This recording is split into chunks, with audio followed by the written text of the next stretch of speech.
On May 17th of 1977, 20-year-old Colleen Stan decided to hitchhike from her home in Eugene, Oregon, down to Northern California, where a close friend was throwing a birthday party.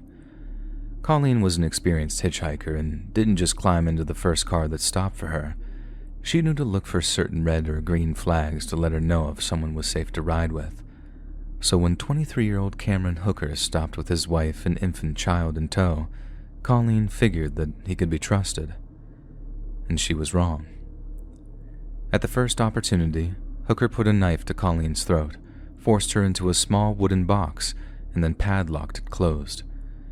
As she was driven to God knows where, Colleen placed a small amount of hope in the idea that Hooker's wife would object to such a horrific abduction. But in truth, Janice Hooker had not only approved of it, she had helped plan the abduction herself. Long before Colleen was ever taken, Hooker and his wife had come to an unholy arrangement. As long as she remained exempt from his violent fantasies, Janice would help imprison and enslave just about anyone her husband wanted. The only problem was ensuring their compliance. In order to dampen her resistance, Hooker kept Colleen locked in the same wooden box for up to 23 hours a day, until finally, she agreed to the terms of their agreement. It's believed her breaking point came when she was shown a picture of Marie Spanhake, a previous victim of the Hookers, whose body has never been found. But for weeks prior to this moment, Hooker had convinced Colleen that he and his wife were part of a large and powerful organization known as the Company. The Company were supposedly involved in hundreds, if not thousands of cases of human trafficking, and were not afraid to tie up loose ends and punish those who tried to escape. Colleen was told that if she did attempt to escape, her family would be tortured and killed in a way that no one would ever learn of their involvement. Within just a few weeks, a powerful combination of fear, torture, and sleep deprivation broke down the final remnants of Colleen's resistance, and she quite literally signed her life over to her captors. She adopted the slave name Kay and began referring to the Hookers as master and mistress, and was forbidden to talk without prior permission. She was given a copy of a French novel from the 1950s entitled The Story of O, which details the enslavement of a young Parisian girl by a cruel and heartless master. Colleen was told to study the text in order to better emulate the novel's protagonist, referred to only as O. Colleen did as she was told. When Colleen completed what amounted to slave training, she and the Hookers moved into a mobile home in the large town of Red Bluff, around 30 miles south of Redding. She later said that religion and hope of escaping kept her from taking her own life, but that she well and truly was convinced of the Company's existence, meaning despite her will to free herself, she was paralyzed with fear. To avoid the worst of Cameron Hooker's punishments, Colleen did all she could to comply with his demands, and as she did so, he granted her more and more personal freedom. At first, she was permitted to work yard work unsupervised, but later allowed to go out jogging and even provide childcare for the Hookers' 2 young children, something she considered something of a privilege in her brainwashed state. Then one day, after 4 long years of captivity, something truly shocking occurred. Hooker approached Colleen and asked if she wanted to see her parents. Her family had long since decided that something terrible had happened to her and were far too relieved to question the nature of her return. Too scared to reveal the truth, Colleen told her mother and father that Hooker was her boyfriend, and the following day, Hooker himself visited the Stan family to reassure them of her daughter's safety.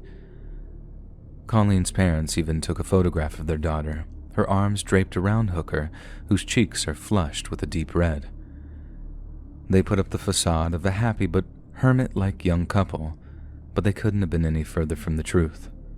The incident caused a crisis of confidence in an increasingly anxious Hooker, who believed his crimes were on the verge of being discovered. Colleen's hard-won privileges were suddenly and dramatically stripped away, and she remained locked away for 23 hours a day for the next 3 years. The Hookers' children, along with their neighbors, were told that Kay had gone back to live with her parents, and her existence was reduced to a nocturnal one to the point that she began to develop illnesses associated with lack of sunlight. Once Hooker felt the heat was off of him, he began to grant Colleen privileges again, partly as a way to keep her from going insane, and partly as a way of ensuring that she remained relatively healthy. But in allowing her more freedom, Hooker saw an opportunity to profit from her labor and forced Colleen to take a job as a maid at a nearby motel. She worked there for months and didn't breathe a word of her abuse to another living soul. Hooker saw this as an immense display of loyalty and asked Colleen to be a second wife. This was the final straw for Hooker's first and current wife, Janice, who had also been severely abused by him over the years. One of her rules in allowing her husband to keep a slave was that he never attempt to make her his wife, and in defying this, Janice felt deeply betrayed. One day, in August of 1984, Janice Hooker waited until her husband was out of the house and then pulled Colleen out of the box where she had been kept and told her the truth. Cameron wasn't a member of the company. There was no such thing. After years of complicity in her captivity, Janice told Colleen that she was free to leave. At first, Colleen didn't believe her and thought it was just another method of psychological torture. But when it became clear that it was no trick and that Janice was doing it out of loathing for her psychopathic husband, Colleen didn't thank her, nor did she cry. She simply gathered up her meager belongings and wandered out onto the streets of Red Bluff. Hours later, Cameron Hooker returned home under the impression that Colleen was still in captivity. However, when the telephone rang and he heard her voice on the other end, the proverbial penny dropped like 10 tons of lead. When Colleen told Cameron that she knew the truth and was never coming back to him, he reportedly burst into tears. She also told them that if he attempted to pursue her, she'd have him arrested. However, bizarrely, Colleen did not plan on contacting the police. Instead, as a way of saying thank you to her liberator, Janice, she decided to give Cameron a chance to reform himself. In the end, it was Janice who reported her husband to the police, telling them the entire story of kidnapping, abuse, and violation. Initially, authorities attempted to focus on the abduction and murder of the Hooker's first victim, Marie Elizabeth Spanhake. However, as they were unable to find her body, no murder charge was brought. Regardless, Cameron Hooker was brought to trial in 1985, with his soon-to-be ex-wife taking the stand against him in exchange for full immunity. A jury later pronounced him guilty on all charges, and he was sentenced to 104 years in prison for kidnapping, assault, and false imprisonment. Hooker was originally due to be paroled in 2023, but had his hearing moved to 2015 as part of California's elderly parole program. Thankfully, his early parole was denied, and his next hearing is scheduled for the year 2030. After the trial, Colleen tried her best to move on with her life, but as you can imagine, she was haunted by the horrors she'd endured. She eventually went on to volunteer for Redding Women's Refuge Center, an organization that helps abused women. Janice Hooker, who reverted to her maiden name of Lashley, attempted to atone for the misery she'd helped facilitate. She became a social worker and mental health professional, specializing in cases of abused or battered women. Whether or not Janice repaid her debt to society, that's not for me to say, but it's clear that Colleen has no interest in having any kind of relationship with her. Perhaps she simply wishes to move on and enjoy what time that she has left when so much has already been taken from her.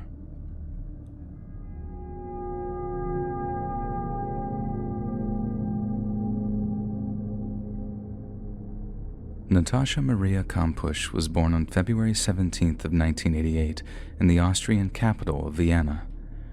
Her mother and father separated when she was just a child, and although she split her time between their care, Natasha and her 2 older sisters were reportedly happy and healthy young women.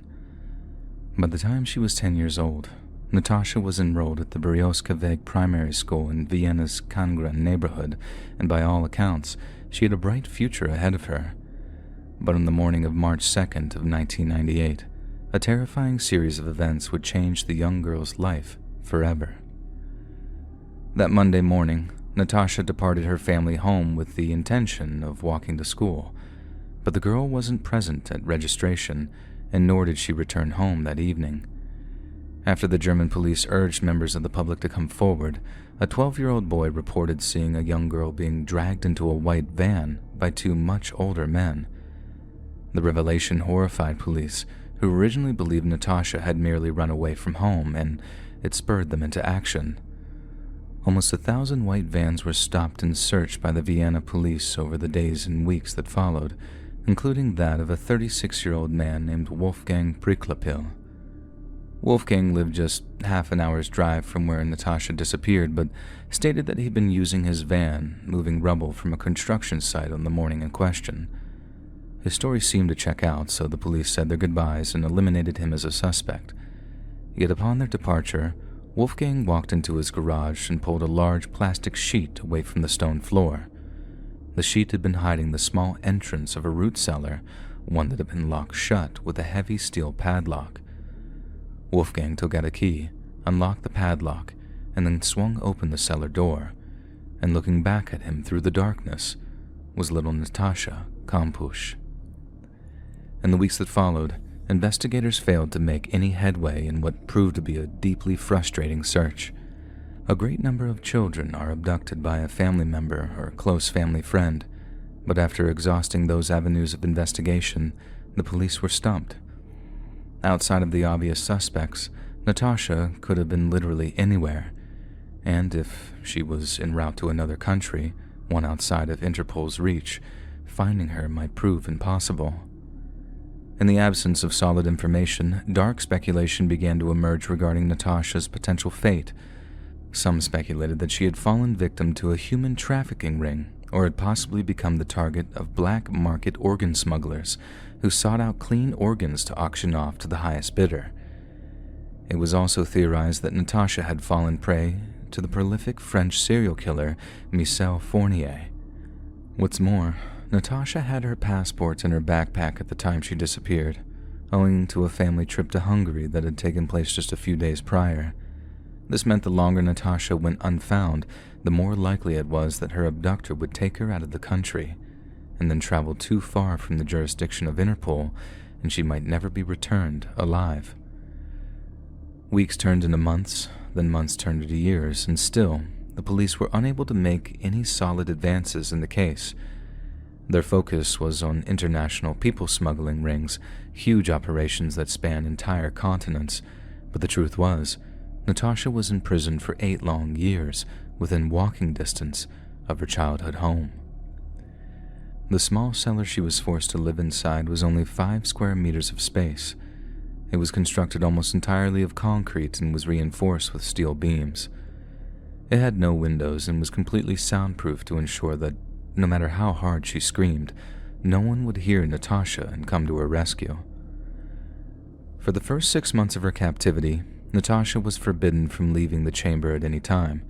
Then, as time progressed, she was given increasing amounts of freedom relative to how well-behaved her captor believed she was acting. She would be allowed to explore Wolfgang's home during the day, but was swiftly returned to her subterranean bedroom before nightfall. She would also be locked in the tiny sleeping chamber for 8 to 9 hours at a time, 5 days a week whenever Wolfgang was at work. Some years later, Wolfgang's business partner stopped by his home to borrow a trailer when he spotted a young lady relaxing in the garden. She seemed happy and relaxed, and the partner merely assumed that she was one of Wolfgang's nieces or some other kind of female relative. Wolfgang certainly didn't act suspicious when asked who she was and calmly directed him to the trailer that he was set to borrow. Following Natasha's 18th birthday, she was permitted to venture out of Wolfgang's home, but only in his company. He made it clear that if she attempted to alert the authorities or otherwise escape, both she and her family would be tortured, killed, and dismembered. Natasha continued to display satisfactory behavior over the months that followed, so much so that Wolfgang saw fit to take her on a trip to a nearby ski resort. It seems like a risky maneuver for someone terrified of being caught, but Wolfgang had so completely broken down Natasha's resistance that he must have been very confident in her lack of will to escape. For about a year into her captivity, Wolfgang would wake Natasha up, and the pair would have breakfast together. Wolfgang made sure to pick up a number of school textbooks relevant to his captive's age, and Natasha eagerly consumed the book's contents to give herself an informal kind of education. Many young women her age might grow to resent being robbed of the youthful experience, but bizarrely, Natasha considered herself, and I quote, spared of many things. I did not start smoking or drinking, and I did not hang out in bad company, she said. But make no mistake, and to use her own words, Wolfgang's home was a place of despair for her. Along with additional freedoms, Natasha was allowed to watch television, but she seemed unaware of the fact that Wolfgang only showed her heavily edited pre-recorded versions of movies and TV shows designed to exclude any mention of appeals or the ongoing search for her. It was around this time that Natasha made her one and only escape attempt. While accompanying Wolfgang on a routine errand, she flung open the passenger door of his van, unbuckled her seatbelt, and sought to tuck and roll out of the vehicle while traveling at high speeds. The attempt would have most likely killed her, so it's a twisted kind of blessing that Wolfgang was able to drag her back onto the seat before coming to a stop at a nearby roadside. As punishment, Natasha was beaten so badly that she could hardly walk, and the privileges she'd been granted over the years were suddenly and completely rescinded. Instead of being permitted to read books or watch TV, Wolfgang forced Natasha into long hours of sometimes meaningless household chores. The idea wasn't so much to make use of her, but to exhaust her as a way of lowering the possibility of an escape attempt. Wolfgang would sometimes order Natasha to unload a series of heavy items from his van, then immediately command her to load them back in again. She did so unquestioningly, as in the aftermath of her escape attempt, Wolfgang had taken certain steps to prevent a second instance. Whenever he left the apartment, Wolfgang would show his captive the explosive booby traps he'd fitted to all the exterior doors and windows. Barely perceptible fishing wire ran along the openings, each connected to a small block of what Wolfgang claimed was dynamite. Now, not only would she risk death if she attempted to escape, but anyone who came looking for her in the right place would risk being blown to smithereens. Yet incredibly, after enduring weeks upon weeks of the harshest treatment so far, Natasha developed a new kind of resolve. After a particularly vicious display of defiance, Wolfgang pulled out a pistol, put it in Natasha's head, and threatened to execute her. But to her captor's shock, Natasha called Wolfgang's bluff. She screamed at him to kill her, to finally end her torment, claiming if he didn't, she'd find a way to kill him in his sleep. The threat is thought to have terrified Wolfgang, who was clearly losing his grip on control, so instead, he changed his strategy. Instead of threatening to kill her, Wolfgang told Natasha that if she didn't behave, he'd murder his neighbors instead. Over the course of her captivity, Natasha had developed a great deal of affection for Wolfgang's neighbors, who often proved her only source of outside contact. The threat worked, and Natasha appeared more compliant in the days and weeks that followed. Yet little did Wolfgang know, she was gearing up to make her great escape. She began bashing her plastic water bottle against the walls of her cell at night in the hopes of attracting the attention of a passerby, and tried in vain to suddenly attract the help of strangers on the rare occasion she was taken into town. Natasha was persistent but careful, and once again reminded herself to wait for an opportune moment. It took 8 long years, but one day, that moment finally came. On August 23, 2006, Natasha was in the process of cleaning out Wolfgang's van while he kept an eye on her from the nearby garden. She was around halfway through the filthy ordeal when suddenly, Wolfgang received a call on his cell phone. To Natasha, it sounded as if it was from her captor's business partner, and as she listened to the conversation meander this way and that, an idea struck her like a diamond bullet between the eyes. She hopped out of the van, grabbed the vacuum cleaner that she'd been using just minutes prior, then began feverishly re-cleaning the van's carpets. She cranked the power up to maximum, making sure to leave the van's doors ajar, and then watched Wolfgang out of the corner of her eye. Soon the noise of the vacuum cleaner began to muffle the sounds of his partner's voice, and although one might expect him to command her to stop, Natasha knew all too well that he wouldn't. Addressing her while on the phone call might arouse suspicion, as Wolfgang tried to keep knowledge of her presence to a minimum. So rather than tell her to stop vacuuming, Wolfgang got up from his sun lounger and walked off deeper into the garden. Natasha saw her chance, leaving the vacuum running to give the impression that she was still at work. Natasha leaped from the van, ran to a nearby fence, and climbed into a neighbor's yard. She continued to jump fences, terrifying those she happened across, until she came to a house of the neighbor Wolfgang had threatened to kill. The 71-year-old woman, known in court documents only as Inga T., was shocked to see her usually cheerful neighbor following a loud hammering on her door. But when she asked what had happened and if Natasha was okay, the reply chilled her to the bone. The name Natasha Kampusch was known in almost every household in Austria, as over the years sporadic media appeals had kept the case in people's minds.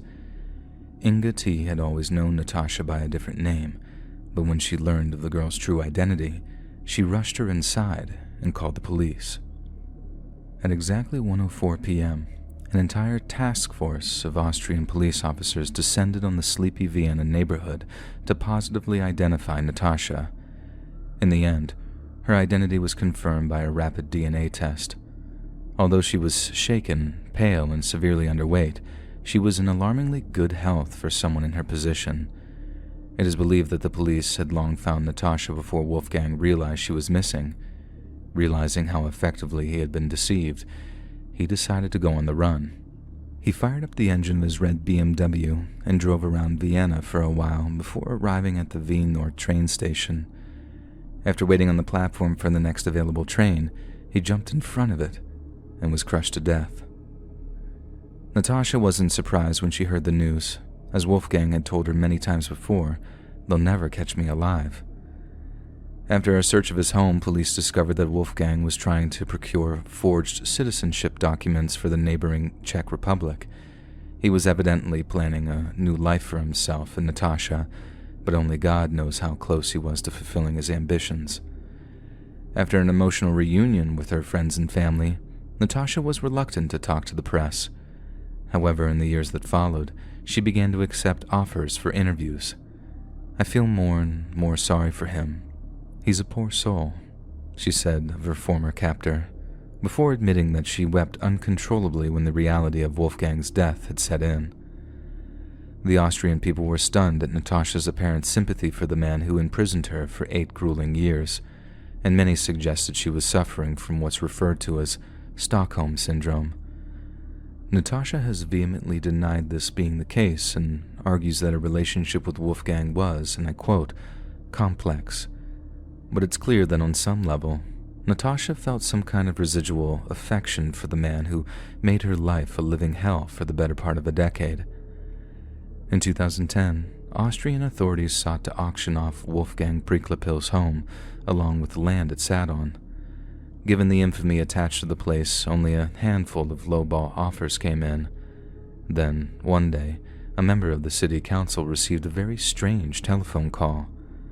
A young woman claimed to be the legal heir to Wolfgang's estate, citing an Austrian law which dictated that if no legal heir has been named by the deceased, the land would be given to whoever else was living there at the time of their death. But that could only mean one thing. Natasha Kampusch was attempting to take possession of the place where she was held captive. The story was soon leaked to the press, and when journalists reached out to Natasha for their statement, she told them that she wanted to protect the home from damage. However, in 2010, it was revealed that she made semi-regular visits to the house and was preparing to renovate it. Then, in 2011, Natasha dispelled a rather nasty rumor by releasing photos of the newly renovated garage and showing how the cellar she'd been kept in was now filled with concrete. By 2017, it became clear what Natasha's plan was all along. The house where she was kept prisoner had been completely renovated and restructured, so that barely a trace of her former prison remains. By the time she puts it up for sale, it's likely that few will remember the horrors she endured there. But when some wholesome young family moves in, completely ignorant of the ghosts in the walls, then Wolfgang Priklapil's legacy will have truly been erased.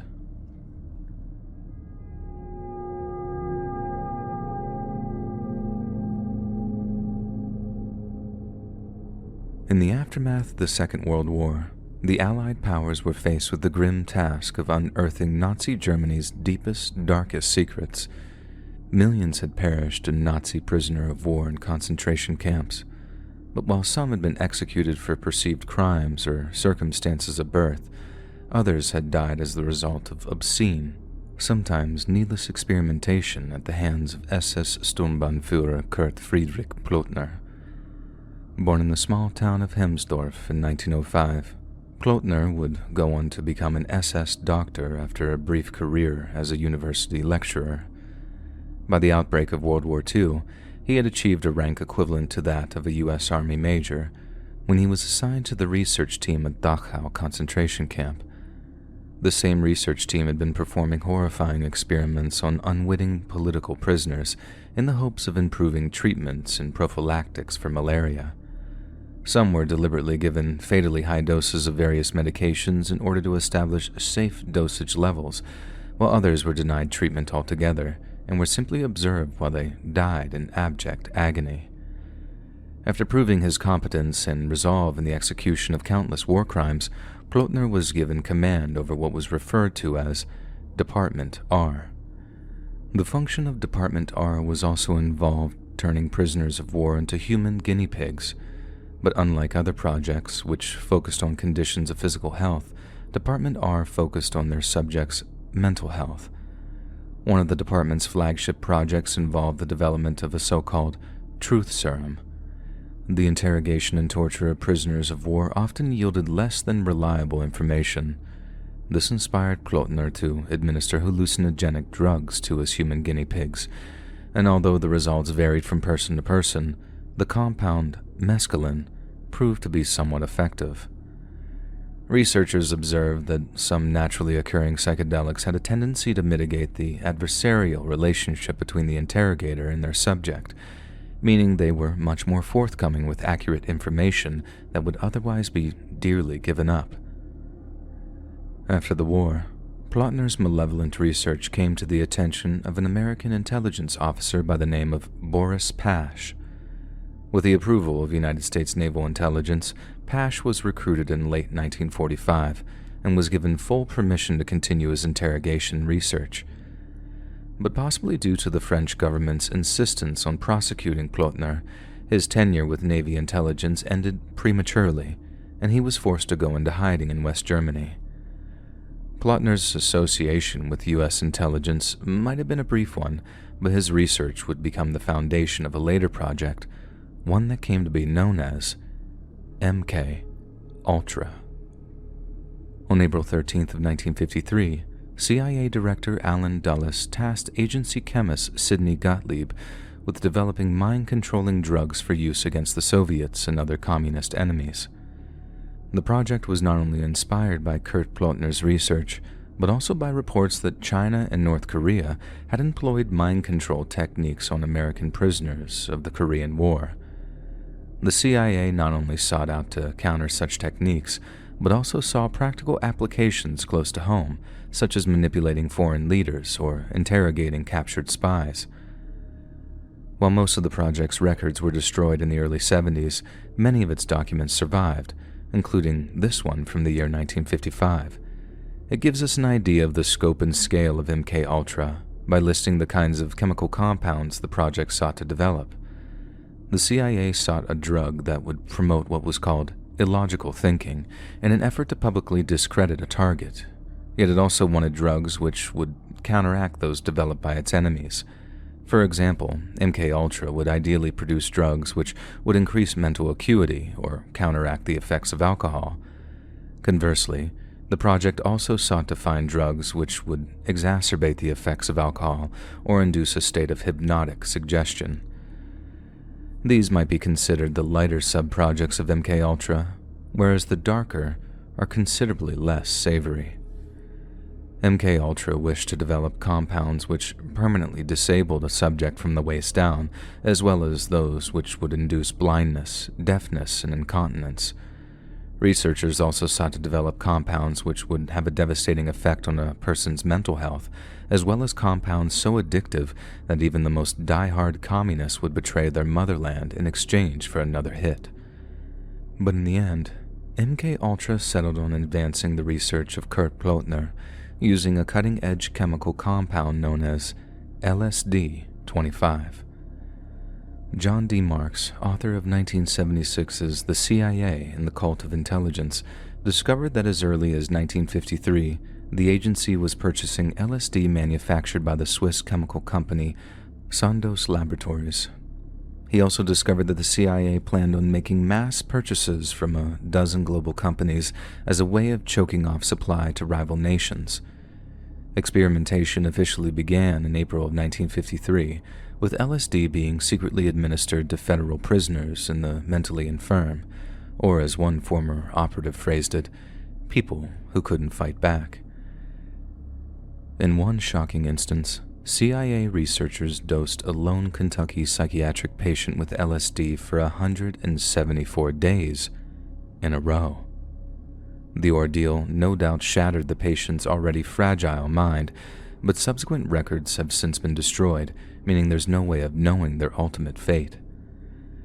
LSD was also overtly administered to CIA agents, military personnel, and doctors, as well as the general public.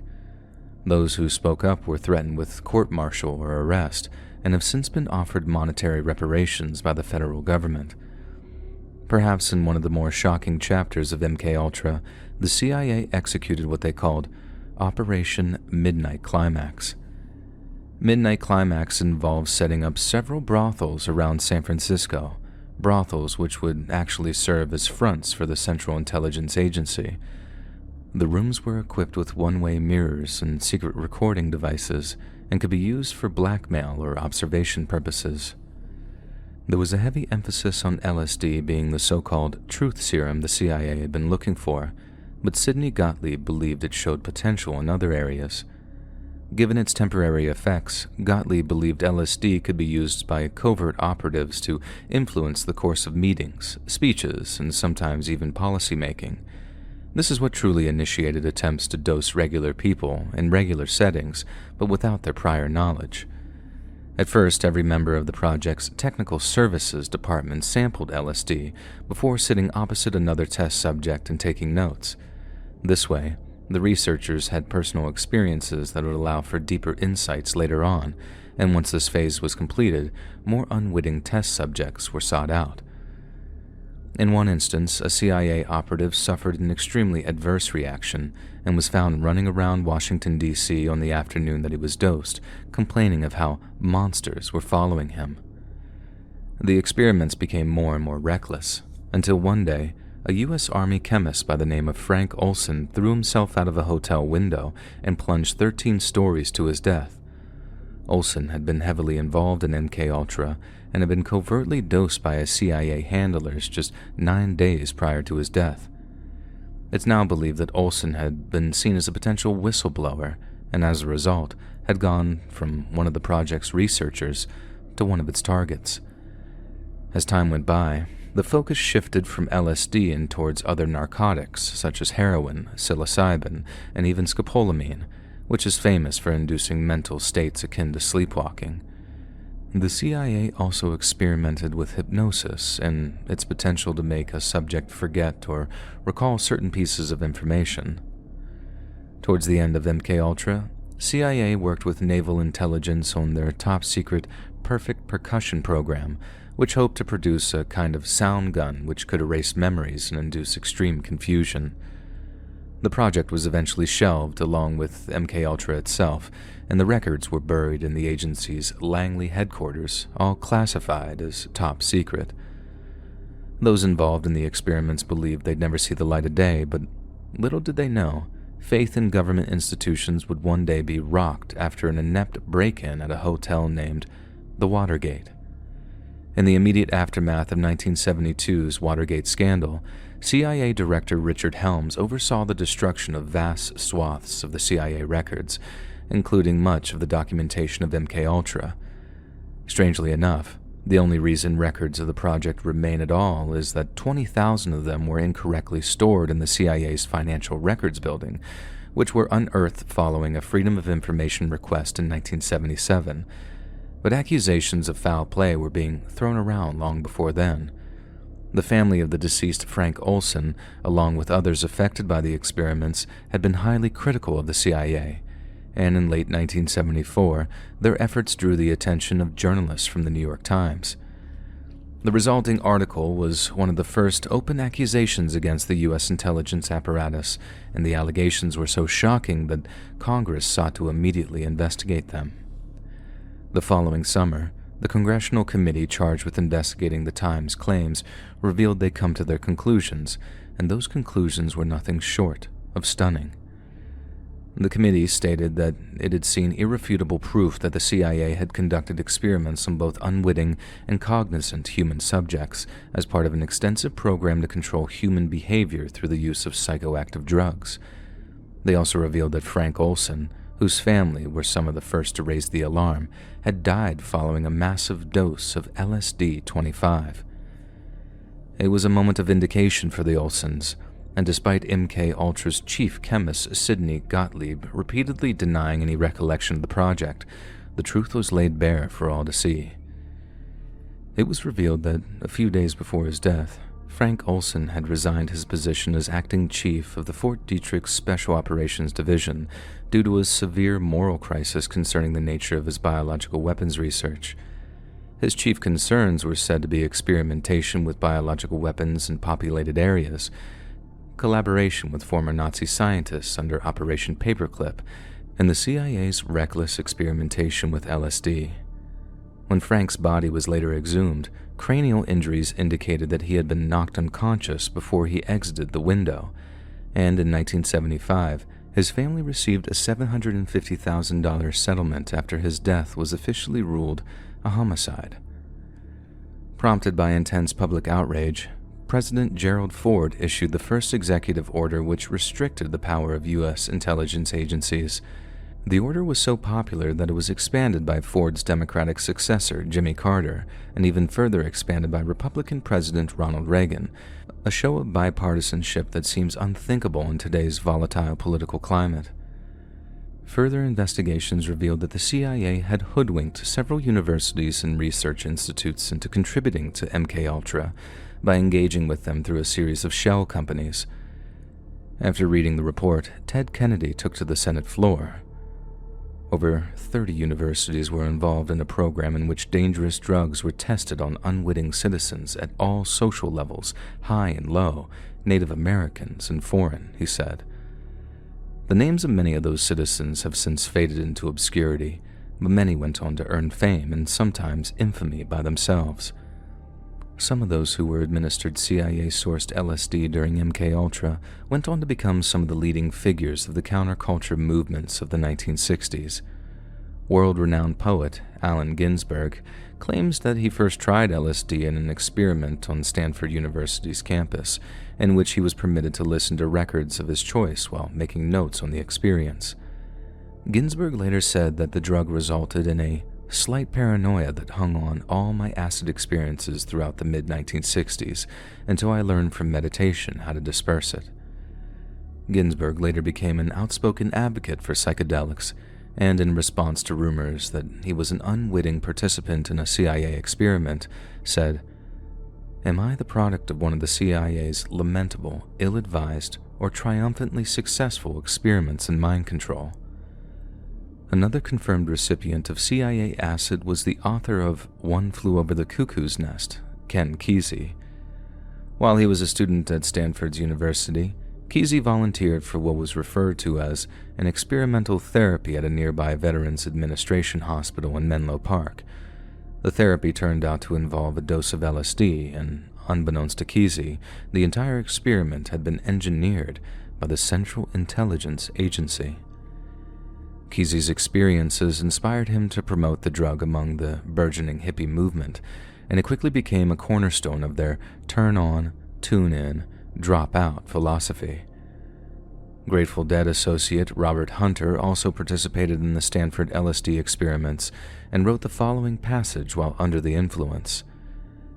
"Sit back. Picture yourself swooping up a shell of purple with foam crests of crystal drops soft nigh they fall into the sea of morning creep very softly mist, and then sort of cascade tinkly bell like Must I take you by the hand, ever so slowly type, and then conglomerate suddenly into a peal of silver, vibrant, uncomprehendingly bloody, singingly, joyously resounding bells? By my faith, if this be insanity, then for the love of God, permit me to remain insane. Other unconfirmed participants of MKUltra, some backed up by strong anecdotal evidence, are the likes of Boston gangster Whitey Bulger, Unabomber Ted Kaczynski, Kennedy assassin Sirhan Sirhan, and Charles Manson. The story of Project MKUltra is shocking to say the least, and we can be thankful that such experiments might never be repeated. Yet in knowing of its existence, grave questions still remain. In the aftermath of the Watergate scandal, the CIA destroyed hundreds of thousands of documents in an attempt to conceal its more egregious indiscretions. But the documents relating to the MKUltra files were just a fraction of what went up in smoke. What else didn't the CIA want us to know about? What else had it been hiding from the very people it was duty-bound to protect? And if in the future the Central Intelligence Agency once again decides to test dangerous experimental drugs on vulnerable, unwitting Americans, just what kind of effect will it have on society? And just what kind of monsters will it create?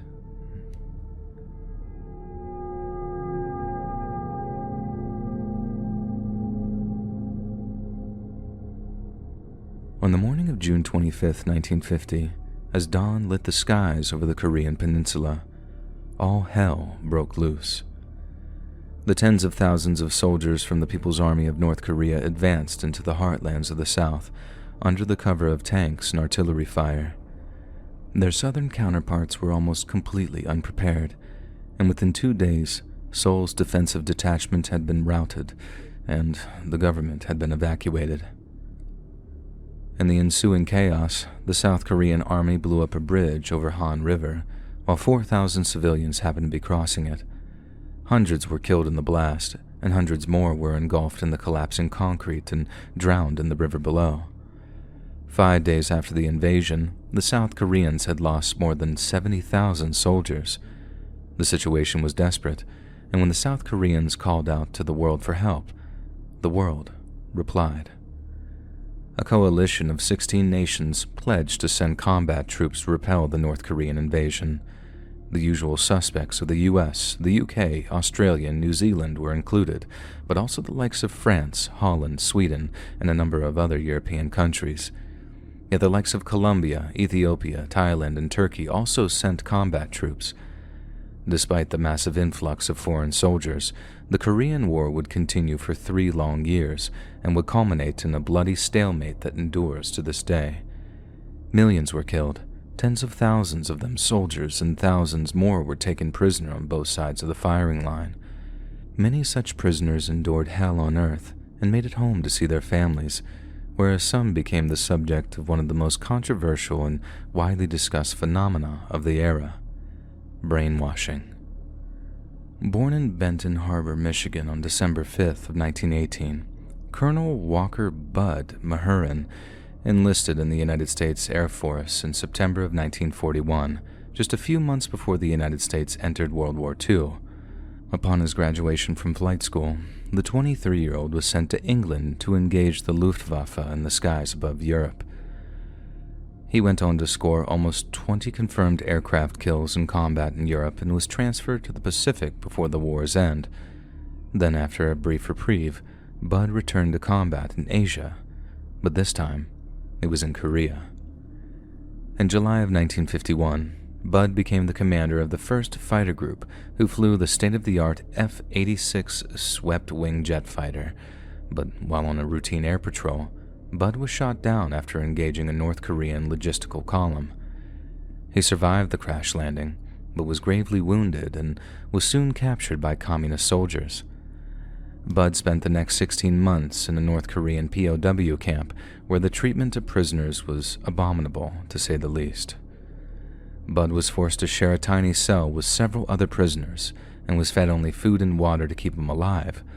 He was forced to endure sub-freezing conditions with minimal clothing, while brutal interrogations at the hand of his North Korean captors would sometimes last all night. Despite being severely sleep-deprived and being subject to constant threats of summary execution, Bud stayed strong and refused to answer his captors' questions. But then one day, their approach changed significantly, and instead of asking Bud questions, the North Koreans presented him with a statement to sign. The statement was a fraudulent admission that the United States was engaging in chemical and biological warfare against the North Koreans and their Chinese allies. The veracity of these claims is still hotly disputed today, but many believe them to be a part of a Chinese-driven propaganda campaign to encourage vaccinations. For example, one Chinese-made Korean language poster reads, "Vaccinate everyone to crush the germ warfare of American imperialism," and shows a stoic-looking Korean man pulling up his sleeve in preparation for a shot. As far as Bud Mahurin was concerned, he'd never heard of any germ warfare being conducted against the communists, and being a high-ranking Air Force officer, it's reasonable to believe that he'd be aware of it. As such, he refused to sign the North Koreans' false statement, but the longer he refused, the more his maltreatment intensified. In one instance, Bud was kept awake for days at a time while being inundated with so-called evidence of America's war crimes. The North Koreans claimed that in late January of 1952, a Chinese Army HQ south of Incheon suffered an outbreak of smallpox. Almost 30 other communist soldiers were said to have contracted cholera and bubonic plague, while almost 50 recently deceased infantrymen were said to have died of meningitis. Although the Chinese and the North Koreans did not know exactly how the soldiers contracted the diseases, the suspicion soon fell on the Americans, with the North Korean foreign minister claiming that the U.S. had dropped infected insects onto North Korea and had done so in collaboration with Japanese war criminal and head of Unit 731, Shiro Ishii. Day after day, Bud was bombarded with the same narrative and commanded to sing the statement. The sleep deprivation wore him down to the point that he considered taking his own life as an alternative to betraying his country. But just as he was reaching his breaking point, his treatment suddenly and dramatically improved. One day, instead of a grilling at the hands of the usual brutal camp guards, Bud was led into the interrogation room to be greeted by a well-spoken officer of the Chinese People's Liberation Army. The officer welcomed Bud into the room as if he were a guest of honor, offering him tea and bread in quantities he hadn't seen in years. The officer engaged Bud in cordial conversation for a while, but the true purpose of his visit became clear. His visit was just another attempt to convince Bud to sign the false statement, but when he refused, the officer's tone became considerably darker. He reminded Bud that the Allies did not know that he was a prisoner of war, so he could be held until his death, never seen by his wife and children again. The confession was the key to his survival, and further refusal would instead sign his death warrant. Bud finally relented, having no idea that he'd been held so long that the war was already over. Following his release in an official prisoner exchange, Bud was informed that what he'd experienced was a primitive form of brainwashing. But while its effect remained limited on Bud, and it was arguably thoughts of family that drove him to sign the confession, others proved much more susceptible to the communist mind control techniques. Claude Batchelor was born on December 14th of 1929 in a small Texan town named Kermit. His formative years were characterized by grinding poverty, and he later recalled sharing a single bed with 2 of his 8 siblings. At 16, he dropped out of high school and enlisted in the U.S. Army, and while he was too late for combat in Europe or the Pacific, the Korean theater of war soon beckoned. Claude deployed with the 1st Cavalry Division and was in combat from July to October of 1950, but on Halloween night of that same year, Claude's war ended in terror and confusion. While maneuvering between strongpoints, Claude's company was ambushed by a much larger force of heavily entrenched Chinese infantry. The Americans fought off the numerically superior Chinese troops for the better part of 2 hours, but after running out of ammunition and taking numerous casualties, Claude and his comrades were forced to surrender. The survivors were taken to the Pyeongdong POW camp, way up near the Chinese border, where they were subject to the same harsh treatment as Bud Mahurin.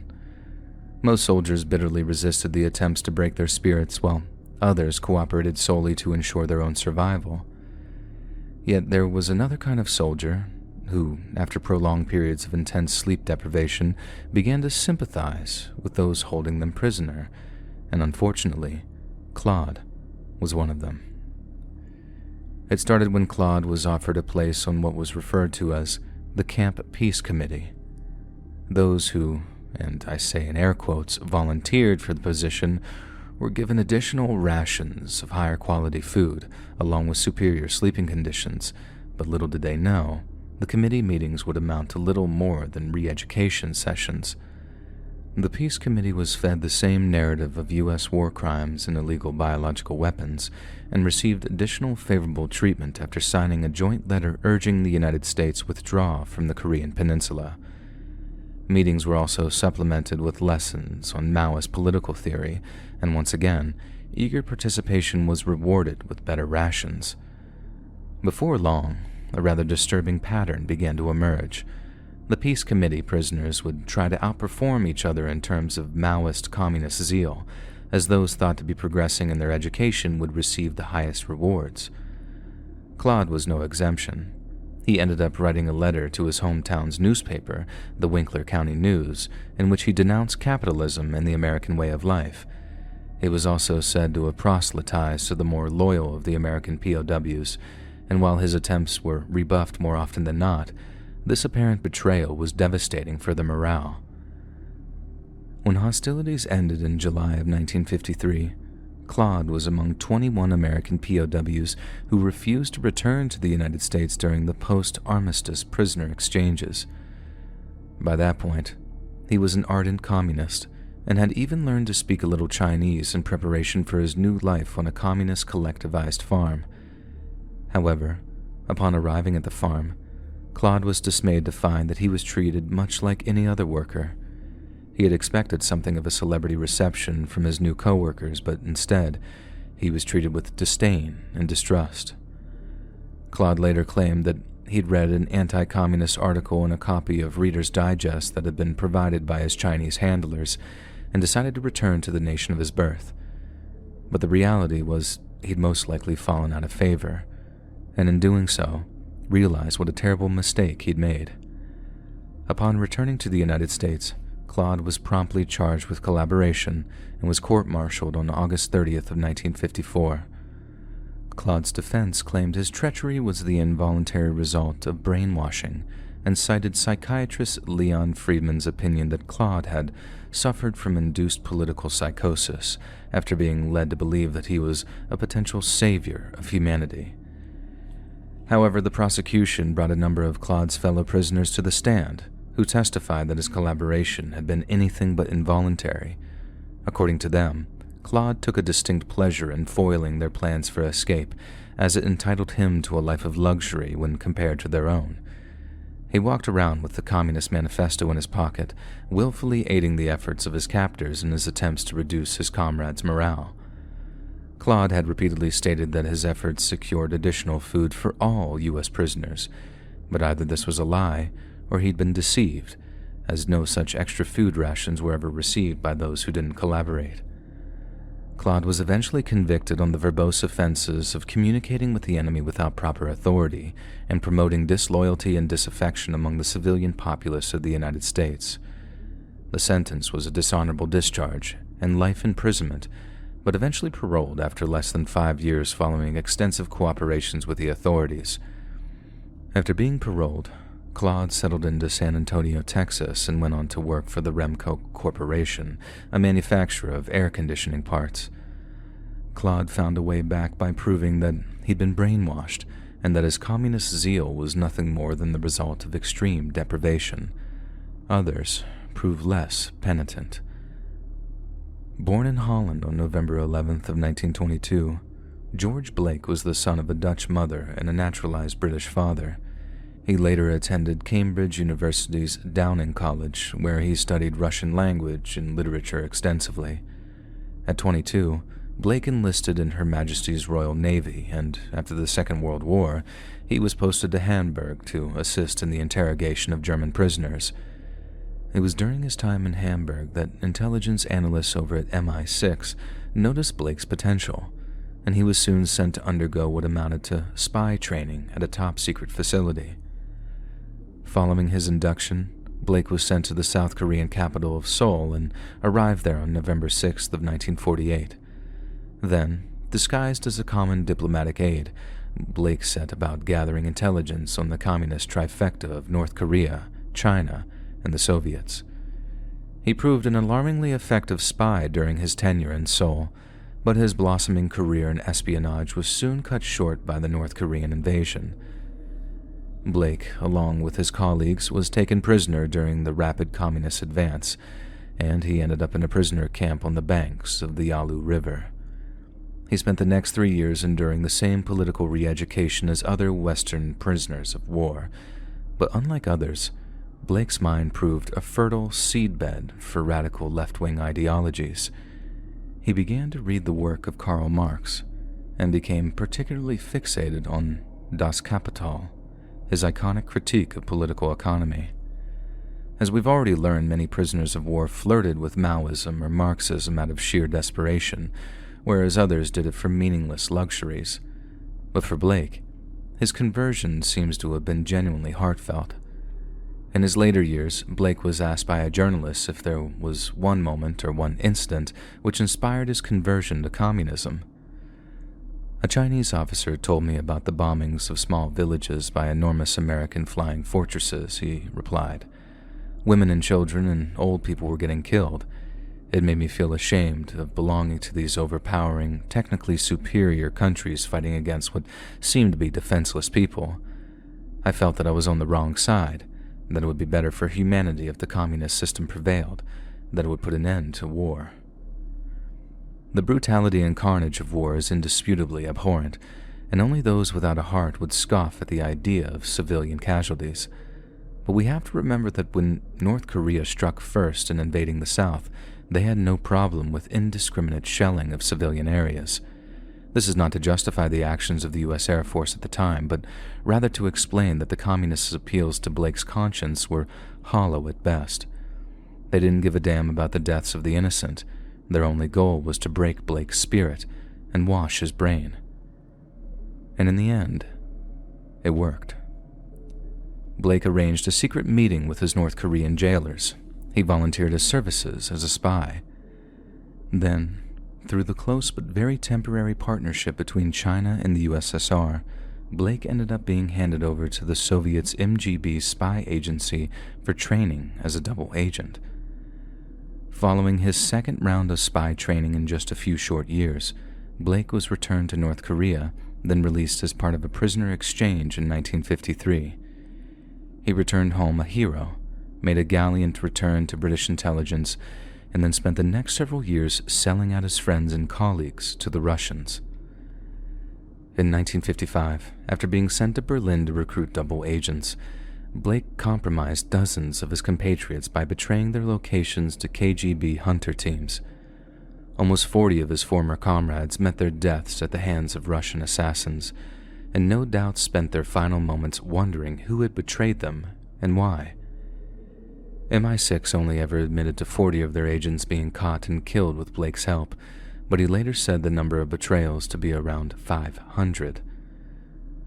For 6 long years, George Blake almost single-handedly compromised MI6's entire operation in East Berlin and the wider Soviet bloc, making him one of the most prolific traitors in British military history. But he was living on borrowed time, and in 1961, he was implicated as a potential double agent by a high-profile Polish defector. He was promptly arrested after being recalled to London, but remarkably, rather than denying that he was a Soviet spy, Blake made a full and frank confession, emphasizing that everything he'd done had been of his own volition and for a cause that he was fanatically subscribed to. Following his trial at London's Old Bailey, Blake was sentenced to 42 years in prison, and the national media seized on the opportunity to characterize his sentence as a year for every hero he betrayed. It was the longest non-life sentence ever handed down by a British court, but as it turned out, Blake only served an eighth of that sentence. 5 years into his imprisonment, Blake orchestrated an escape with the help of 3 other prisoners, fracturing his wrist in the process. Blake was then smuggled into France in a camper van, driven to the border between East and West Germany, and then met up with his Soviet handlers before being transported to Moscow. By 1966, news of Blake's conviction and escape had bitterly divided the British public. He was loved in some circles, loathed in others, and many were undecided on what they saw as a complicated situation with far-reaching political implications. Blake didn't show an ounce of regret until March of 1967, when a British court granted his wife, Gillian, a divorce on the grounds of his absence.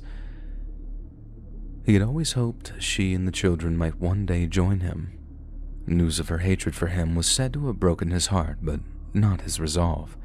In 1992, Blake was interviewed by Canada's CBC Radio, and although he expressed a deep regret over the deaths of his fellow British agents, he praised the general concepts of communism and professed a sadness over the fall of the Soviet Union.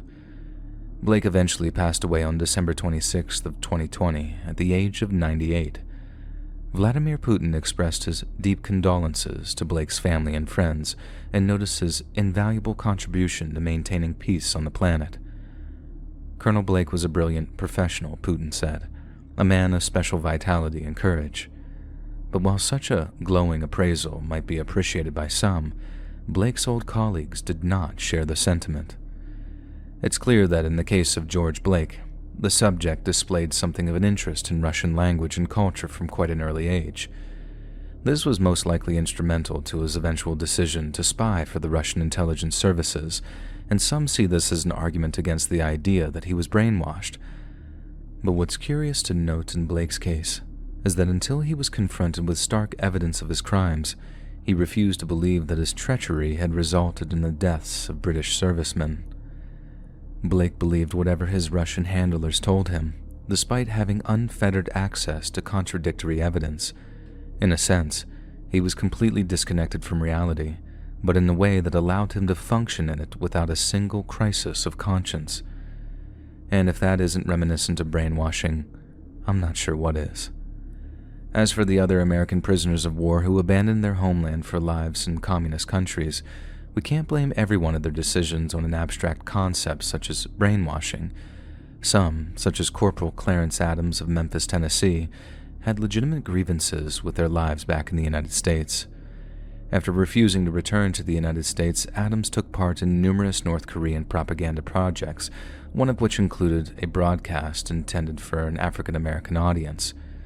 "You were supposedly fighting for the freedom," Adams told them, "but what kind of freedom do you have at home, sitting in the back of the bus, being barred from restaurants, stores in certain neighborhoods, and being denied the right to vote? Go home and fight for equality in America." Given his speech was composed in the mid-50s and makes for a remarkable foreshadowing of the coming civil rights movement, it's reasonable to assume that Adams did not require any brainwashing to abandon his homeland. But others, who later returned to the U.S. knowing all too well that they'd face court-martial and imprisonment, it's also reasonable to assume their judgment had been somewhat impaired. But what's to be learned from the story of the Allied POWs is that there is no miraculous method of washing the human brain. All you need to do in order to break a man's spirit, to turn him from a person into a beast, is keep him frightened, hungry, and sleepless, then simply wait for his mind to fall apart.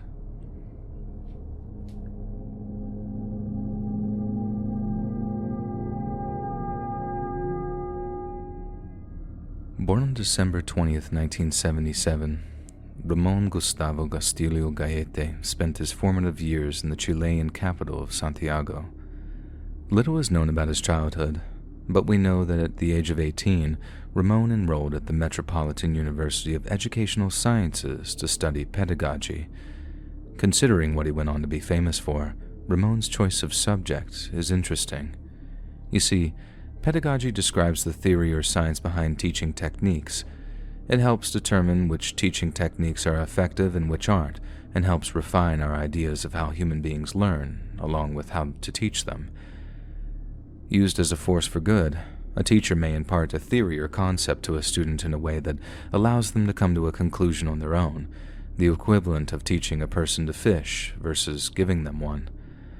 But used as a force of evil, pedagogy could theoretically allow someone to plant ideas into another person's head in a way that allows for coercion, manipulation, or maybe even mind control.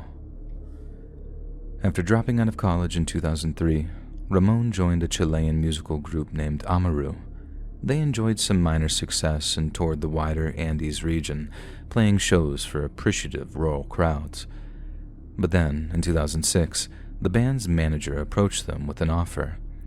Through a contact in the local music business, the manager had learned that a promoter over in China was in need of foreign musical acts to perform at a series of music festivals. The pay was astronomical compared to what they were accustomed to, and they get to perform in a faraway country full of new and exciting people. It was a no-brainer. The band accepted, and they were soon flying out to rural China to begin their tour. While driving through tiny countryside villages and hamlets, Ramon developed an interest in ancient Chinese religion, Chengwu Minjian Xinyang, or Chinese folk religion in English, is an incredibly ancient form of ancestor worship that remains popular in the Chinese-speaking world. It's been described as an empty bowl which can variously be filled with contents of institutionalized religions such as Buddhism, Taoism, Confucianism, and Chinese syncretic religions. Practices include the veneration of ancestor spirits, the exorcism of demonic forces, and a belief in the rational order of nature. Worship is devoted to gods and immortals, who can be deities of places or natural phenomena, and stories of these gods have become the mainstay of modern Chinese mythology. Ramon became obsessed with the folk religion and spent his every spare moment trying to learn as much about alternative medicines as he could. He seemed to pay particular interest to hallucinogenic drugs, along with their capacity to induce what we might refer to as a religious experience. It was around this time that Ramon gave himself a new name, Antares of the Light, in reference to the brightest star in the Scorpius constellation. He became increasingly egotistical and claimed to possess a deep enlightenment that allowed him and him alone to decide the best musical direction for Amaru's music. As you can imagine, his bandmates quickly grew tired of his behavior, and they parted ways with Ramon in 2009. Not long after, a despondent Ramon moved into a grubby, shared apartment in the Santiago neighborhood of Las Condes, where he and his new roommates engaged in a heavy amount of drug use. Ramon adopted a new name, Calypso, and began performing what he referred to as healing rituals on his roommates. Through the use of ayahuasca-derived substances, Ramon convinced his new friends that the rituals were genuine and that, following his extensive study of Chinese folk religion, he was in possession of magical powers. As you can imagine, Ramon and his new friends were every landlord's nightmare, so they ended up getting evicted every so often, and then they'd find a new place. By the time the group was living in Mantagua, a small resort town northwest of Santiago, Ramon had gathered up a collection of 12 companions, each willing to perform increasingly extreme tasks to fulfill his mysterious master plan.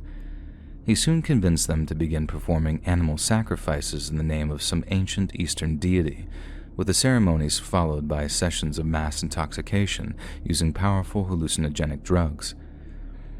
It was during one of these sessions that Ramon approached Natalia Guerrera Shakir and asked her to go to bed with him. Ramon maintained the encounter was consensual, but Natalia later said that she was coerced and violated against her will. Regardless, 9 months later, Jesus Castillo Guerrera was born at a clinic in Reneca, with Natalia as the mother and Ramon as the father. Natalia was unsure of how Ramon would receive the news, and it's likely she'd kept the pregnancy a secret from him. But to her surprise, he seemed eager to see his newborn son.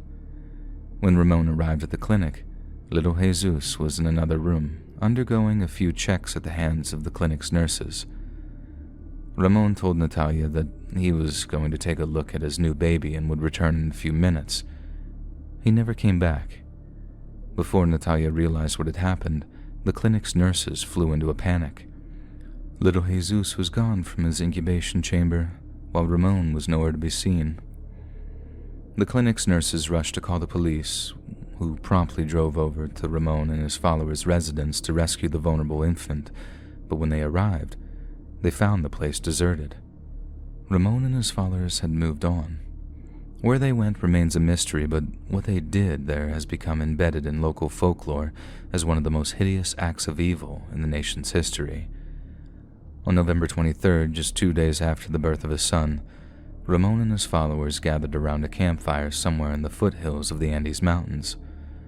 Holding baby Jesus in his arms, Ramon announced that the child was the Antichrist, and unless they did something to rectify an apocalyptic mistake, the entire world would end that very night. As the group began to perform a religious chant Ramon had taught them, the man himself placed a strip of tape over the mouth of his newborn son. Then, as the chanting reached fever pitch, Ramon tossed his infant child into the roaring bonfire before him and watched as the child roasted alive. Ramon then claimed that another child would have to be sacrificed within 10 days or a second scheduled apocalypse would come to pass. This proved to be a sobering moment for many of his followers who were either unwilling or unable to procure another newborn. Then lo and behold, the apocalypse did not occur, and his followers realized that they'd been lied to. Furious that he'd tricked them into committing an unforgivable sin, a handful of Ramon's companions approached the police to inform them of his whereabouts. Ramon had anticipated their betrayal and already slipped away into the maze of the Andes foothills. 4 of Ramon's companions were arrested, and interrogations revealed that he'd fled over the border to Peru with around $20,000 of the group's savings. Ramon was tracked down to an abandoned house in the Peruvian city of Cusco, but when officers raided the premises, they found he'd taken his own life via hanging in a bid to avoid justice. In the aftermath of his discovery, Ramon's followers were put on trial for baby Jesus' murder, but the results were as shocking as they were surprising. Out of Ramon's 12 followers, only 2 received any prison time. The vast majority were declared innocent by reason of insanity after a panel of psychologists concluded that they believed with all their heart and soul that Ramon was some kind of living god. Ramon's right-hand man, Pablo Undurraga, received just 1 year of jail time before being released under house arrest, whereas Natalia, the murdered baby's mother, ended up with 2 years in prison. A judge ruled that she was culpable in her own son's brutal immolation, despite the fact that she had absolutely no hand in it, marking a miscarriage of justice that many struggled to understand. Perhaps the most horrifying lesson to be learned from Ramon's case is just how dangerous lost souls can be. Ramon managed to corral a dozen directionless, possibly disheartened young people who wanted nothing more than to find a purpose in life, and through a mix of intoxicating drug use and silver-tongued devilry, Ramon convinced them to assist in an act of pure, unadulterated evil, without question and without reason.